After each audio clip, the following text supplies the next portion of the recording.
SB online একাডেমিতে সকলকে স্বাগতম। আমি সুমন আছি তোমাদের সাথে। ছোট্ট বন্ধুরা, আজকে আমরা পঞ্চম শ্রেণীর 91 পৃষ্ঠার মধ্যে যে অঙ্কগুলো রয়েছে এগুলোকে সবচেয়ে সহজ নিয়মে কিভাবে করে সমাধান করা যায় এই বিষয়টি শিখব।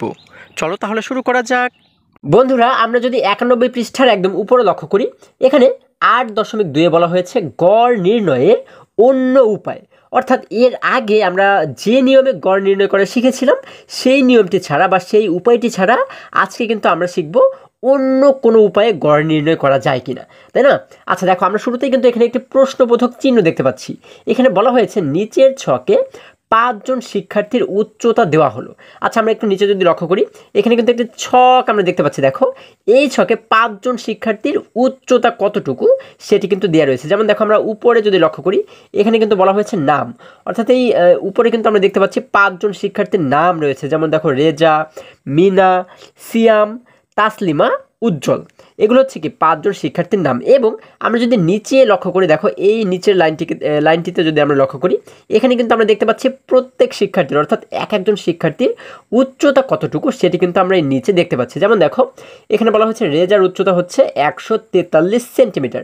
এই দেখো, এখানে কিন্তু বলা হয়েছে উচ্চতা সেন্টিমিটার, অর্থাৎ সেন্টিমিটার হিসাবে কিন্তু এই উচ্চতাগুলোকে দেখানো হয়েছে। রেজার উচ্চতা হচ্ছে 143 সেন্টিমিটার, মিনার 144, সিয়ামের 137, তাসলিমার হচ্ছে 145 এবং উজ্জ্বলের হচ্ছে 140 সেন্টিমিটার, তাই না? এবারে দেখো, আমাদের বলা হয়েছে কি গড় উচ্চতাগুলোর গড় হলো। অর্থাৎ এই যে উচ্চতাগুলো দেওয়া রয়েছে এগুলোর গড় যদি আমরা নির্ণয় করি, তাহলে আমরা স্বাভাবিকভাবে কীভাবে করে গড় নির্ণয় করি? আমরা জানি গড় নির্ণয়ের সূত্র হচ্ছে, আমরা কি জানি, রাশিগুলোর যোগফল ভাগ রাশিগুলোর সংখ্যা। অর্থাৎ এই যে রাশিগুলো আমরা দেখতে পাচ্ছি, মানে যে সংখ্যাগুলো আমরা দেখতে পাচ্ছি, এগুলোকে আমরা প্রথমে যোগ করব, যোগ করে একটি যোগফল আমরা বের করব। তারপরে সেই এই যে যোগফলটা আমরা পাবো, এই যোগফলকে ভাগ করব কি দ্বারা? ভাগ করব কিন্তু রাশির সংখ্যা দ্বারা। অর্থাৎ এখানে মোট কতটি রাশি রয়েছে বা কতটি সংখ্যা রয়েছে সেই সংখ্যা দ্বারা কিন্তু আমরা যোগফলটাকে ভাগ করব। যেমন দেখো, এখানে মোট সংখ্যা রয়েছে কতটি? 1টি, 2টি, 3টি, 4টি, 5টি।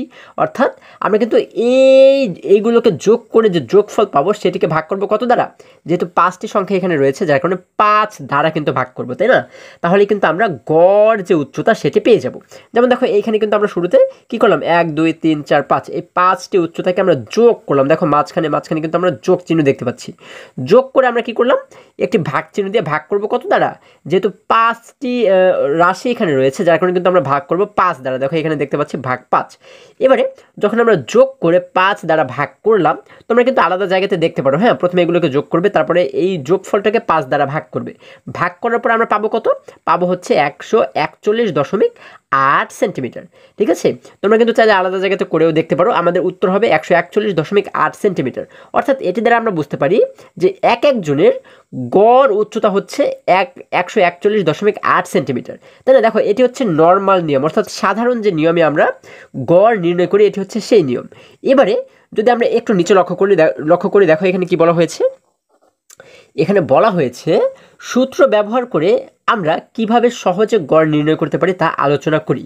অর্থাৎ আমরা কিন্তু একটু আগেই আলোচনা করেছি যে এই সূত্রটা ব্যবহার করে কিভাবে করে গড় নির্ণয় করা যায়, তাই না? আচ্ছা, এরপর যদি আরেকটু নিচে আমরা চলে যাই, দেখো এখানে বলা হচ্ছে রেজার কৌশল।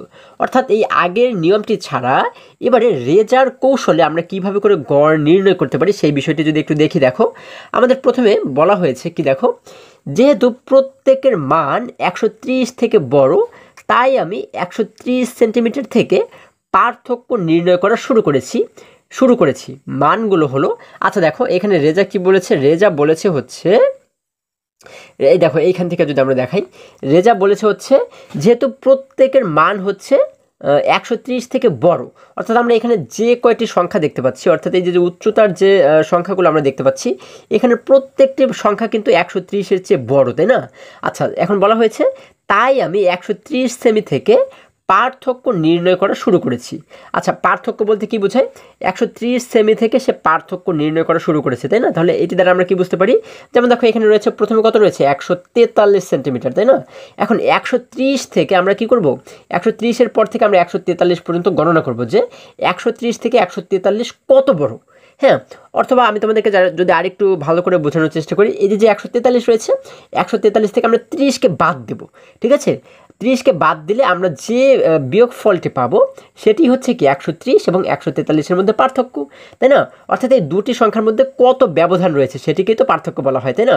আচ্ছা, যেমন দেখো, আমরা যদি 143 থেকে 130কে বাদ দিই তাহলে আমরা পাবো হচ্ছে কত?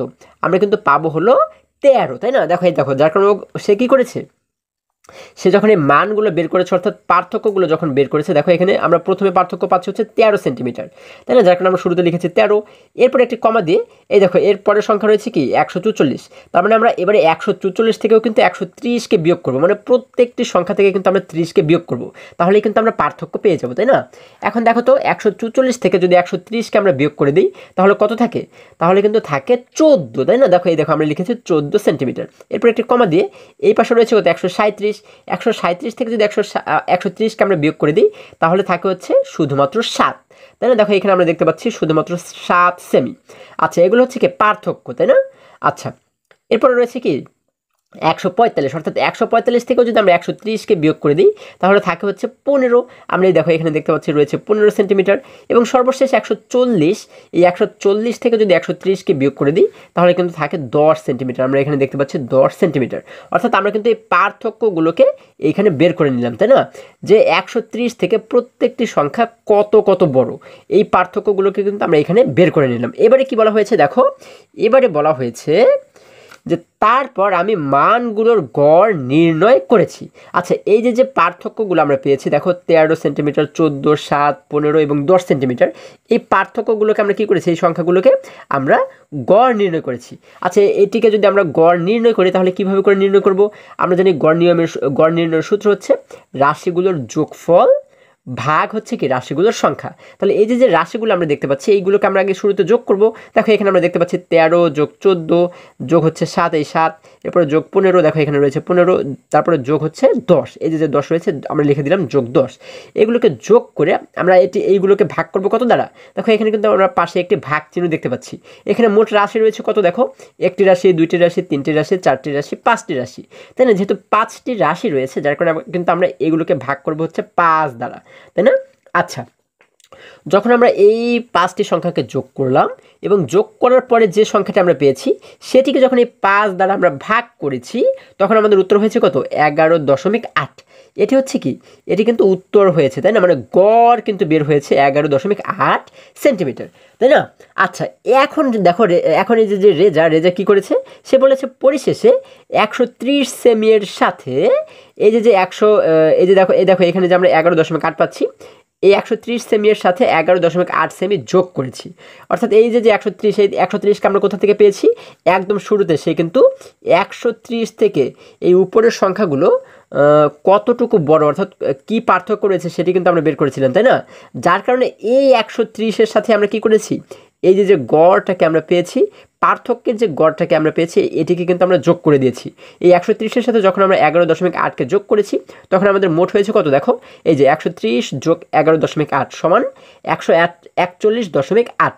আমরা কিন্তু এই দুটিকে যোগ করে পেয়েছি 141.8 সেন্টিমিটার, অর্থাৎ 141.8 সেন্টিমিটার, তাই না? অর্থাৎ আমরা কিন্তু দেখো একদম শুরুতে যখন আমরা সাধারণ নিয়মে গড় নির্ণয় করেছিলাম তখন আমাদের উত্তর হয়েছিল কত? তখন কিন্তু উত্তর হয়েছিল 141.8 সেন্টিমিটার। আবার যখন আমরা রেজার নিয়মটি বা রেজার কৌশলটি ব্যবহার করে গড় নির্ণয় করলাম তখনও কিন্তু আমাদের উত্তর হয়েছে 141.8 সেন্টিমিটার, অর্থাৎ একই উত্তরই হয়েছে। তার মানে কিন্তু এই নিয়মটিকেও আমরা চাইলে অনুসরণ করতে পারি, ঠিক আছে? আচ্ছা, এরপরে যদি আমরা আরেকটু নিচে চলে যাই, দেখো এখানে বলা হয়েছে মিনার কৌশল। এবার আমরা মিনা কি কৌশলে গড় নির্ণয় করেছে এই বিষয়টি আমরা দেখব। যেমন দেখো, সে বলেছে যেহেতু সর্বনিম্ন মান 137 তাই আমি 137 থেকে 137 সেমি থেকে পার্থক্য নির্ণয় করা শুরু করেছি, মানগুলো হলো। আচ্ছা দেখো, এবারে মিনা কি করেছে, সে বলেছে আমরা যে উচ্চতাগুলো এখানে দেখতে পাচ্ছি, দেখো এইগুলোর মধ্যে সবচাইতে ছোট হচ্ছে কি 137। দেখো এটি যেহেতু একদম ছোট, মানে সবার চাইতে ছোট, যার কারণে এই 137 থেকে সে কী করেছে, পার্থক্য নির্ণয় করা শুরু করেছে, তাই না? যেমন দেখো, এই পার্থক্যগুলো আমরা কীভাবে বের করবো? ঠিক আগের নিয়মেই, অর্থাৎ 143 থেকে আমরা 137কে বিয়োগ করব, এই 144 থেকেও 37কে বিয়োগ করব, এটি থেকে এবং এই সংখ্যা থেকে, অর্থাৎ প্রত্যেকটি সংখ্যা থেকে কিন্তু আমরা 137কে বিয়োগ করব। যেমন শুরুতে যদি আমরা 143 থেকে 137কে বিয়োগ করি তাহলে কত থাকে? তাহলে কিন্তু থাকে শুধুমাত্র 6। দেখো এই জন্য আমরা এখানে দেখতে পাচ্ছি শুধুমাত্র 6 সেন্টিমিটার এখানে দেওয়া রয়েছে, তাই না? এরপরে রয়েছে কত? 144। দেখো এরপরে রয়েছে কিন্তু 144, আমরা দেখতে পাচ্ছি 144। তাহলে 144 থেকে যদি এবারে আমরা 137কে বিয়োগ করে দিই তাহলে থাকে কত? তাহলে কিন্তু থাকে হচ্ছে কত? আমাদের থাকে হচ্ছে 7, তাই না? অর্থাৎ এই 144 এবং 137 এই দুটি সংখ্যার পার্থক্য হচ্ছে 7 সেন্টিমিটার। যার কারণে দেখো আমরা একটি কমা দিয়ে এখানে 6 সেন্টিমিটারের পরে একটি কমা দিয়ে লিখলাম 7 সেন্টিমিটার। এরপরে যেহেতু রয়েছে দেখো এখানে আমরা দেখতে পাচ্ছি 137 সেন্টিমিটার। এই 137 থেকে যদি 137কেই আমরা বিয়োগ করে দিই তাহলে কিন্তু আর কিছুই থাকে না, তাই না? অর্থাৎ এই দুটি সংখ্যার মধ্যে কিন্তু কোনো পার্থক্য নেই, যার কারণে আমরা কি করলাম যার কারণে কিন্তু আমরা দেখো এখানে একটু কমা দিয়ে লিখলাম 0 সেন্টিমিটার, তাই না? যেহেতু 137 থেকে 137কেই আমরা বিয়োগ করে দিয়েছি তার মানে আর কিছুই থাকে না, এই জন্য আমরা লিখলাম 0 সেন্টিমিটার। এরপরে বলা হয়েছে কি দেখো, এরপরে রয়েছে 145 থেকে যদি 137কে আমরা বিয়োগ করে দিই তাহলে আমরা পাবো হচ্ছে 8 সেন্টিমিটার। দেখো এই জন্য এখানে দেখতে পাচ্ছি রয়েছে 8 সেন্টিমিটার। এরপর সর্বশেষ যদি আমরা 140 রয়েছে, এই 140 থেকে 137কে আমরা বিয়োগ করে দিই তাহলে আমরা পাবো হচ্ছে শুধুমাত্র 3 সেন্টিমিটার। দেখো এখানে আমরা কিন্তু দেখতে পাচ্ছি 3 সেন্টিমিটার। তাহলে আমরা পাচ্ছি 6 সেন্টিমিটার, 7, 0 এবং 8 ও 9 এবং হচ্ছে কি 3 সেন্টিমিটার। এই পার্থক্যগুলো হচ্ছে আমরা পাচ্ছি, তাই না? এবারে আমরা কি করব? দেখো এবারে মিনা বলেছে তারপরে আমি মানগুলোর গড় নির্ণয় করেছি, অর্থাৎ এই যে পার্থক্যগুলো আমরা পেয়েছি এই সংখ্যাগুলোর গড় আমরা নির্ণয় করব। তাই না? আমরা গড় নির্ণয় করব কিভাবে? এই প্রত্যেকটি সংখ্যাকে কিন্তু আমরা যোগ করব এবং তারপরে ভাগ করব কত দ্বারা? এখানে মোট কতটি রাশি রয়েছে? দেখো একটি রাশি, দুইটি রাশি, তিনটি, চারটি, পাঁচটি যেহেতু রাশি রয়েছে যার কারণে এই প্রত্যেকটিকে যোগ করে কিন্তু আমরা ভাগ করব 5 দ্বারা, তাই না? এই দেখো আমরা শুরুতে কিন্তু যোগ করেছি 6 + 7 + 0 + 8 + 3, অর্থাৎ এই প্রত্যেকটিকে কিন্তু আমরা এখানে যোগ করেছি। যোগ করে আমরা ভাগ করবো কত দ্বারা? যেহেতু 5টি রাশি যার কারণে আমরা ভাগ করবো কিন্তু 5 দ্বারা, তাই না? এবারে আলাদা জায়গাতে তোমরা কিন্তু চাইলে এই যোগটি করে তারপরে যে উত্তরটি আমরা পাবো, যে ভাগফলটি পাবো সেটিকে যদি 5 দ্বারা ভাগ করো তাহলে কিন্তু আমাদের উত্তর হবে 4.8। আমি তোমাদের এই ভাগগুলো করে দেখাচ্ছি না, ঠিক আছে? কারণ আমরা এর আগেও কিন্তু ভাগ অঙ্ক খুব সুন্দরভাবে শিখেছি, তাই না? আচ্ছা, যখন আমরা 5 দ্বারা ভাগ করব তখন আমাদের ভাগফল হবে 4.8। অর্থাৎ এটি হচ্ছে কি, এই যে পার্থক্যগুলো আমরা পেয়েছিলাম এই পার্থক্যটাকে যখন আমরা গড় নির্ণয় করেছি আমাদের গড় হয়েছে কত? 4.8 সেন্টিমিটার। এখন সে কি করেছে দেখো, সে বলেছে পরিশেষে 137 সেমি এর সাথে 4.8 সেমি যোগ করেছি। আচ্ছা, সর্বশেষ যেহেতু 137 সেমি ছিল, তাই না? এই 137 সেমি থেকে কিন্তু সে পার্থক্য শুরু করেছিল, তাই না? পার্থক্য নির্ণয় করা শুরু করেছিল, যার কারণে এই 137 সেমির সাথে আমরা এই যে গড় পাচ্ছি 4.8 সেন্টিমিটার, এটিকে কি করে দেবো? এটিকে কিন্তু আমরা যোগ করে দিব। আচ্ছা, যখন এই দুটিকে আমরা যোগ করব দেখো 137 যোগ 4.8 তখন আমাদের উত্তর হবে 141.8। অর্থাৎ বলা হয়েছে 141.8 সেন্টিমিটার। তার মানে প্রত্যেক শিক্ষার্থীর গড় উচ্চতা হলো 141.8 সেন্টিমিটার। এখন দেখো মজার বিষয় হচ্ছে আমরা একদম শুরুতে যে নিয়মে গড় নির্ণয় করেছি এখানে যে উত্তর হয়েছিল, রেজার যে কৌশলটি আমরা দেখলাম সেখানেও একই উত্তর হয়েছে এবং মিনার যে কৌশলটি আমরা দেখলাম সেখানেও কিন্তু ঠিক একই উত্তরই হয়েছে, তাই না? এখন বিষয় হচ্ছে যে আমরা এই 3টি নিয়ম থেকে যে নিয়মটি আমাদের জন্য সহজ হবে আমরা কিন্তু সেই নিয়ম অনুসরণ করেই যে কোনো গড় অঙ্ক নির্ণয় করতে পারি। আশা করি আজকে প্রত্যেকটি অঙ্ক তোমরা খুবই সুন্দরভাবে এবং খুবই মজায় শিখতে পেরেছো। বন্ধুরা, আজকে আমাদের এই পর্যন্তই, আবারও দেখা হবে পরবর্তী ভিডিওতে। আর হ্যাঁ, তোমরা যদি আমার চ্যানেলে নতুন হয়ে থাকো তাহলে এখনই চ্যানেলটি সাবস্ক্রাইব করে পাশে থাকো, যেন আমার যে কোনো ভিডিও আপলোড করার সাথে সাথে খুব সহজেই তোমরা সেটি পেতে পারো। সকলে ভালো থাকো, সুস্থ সবল থাকো, এই কামনা করে শেষ করছি। ধন্যবাদ সকলকে।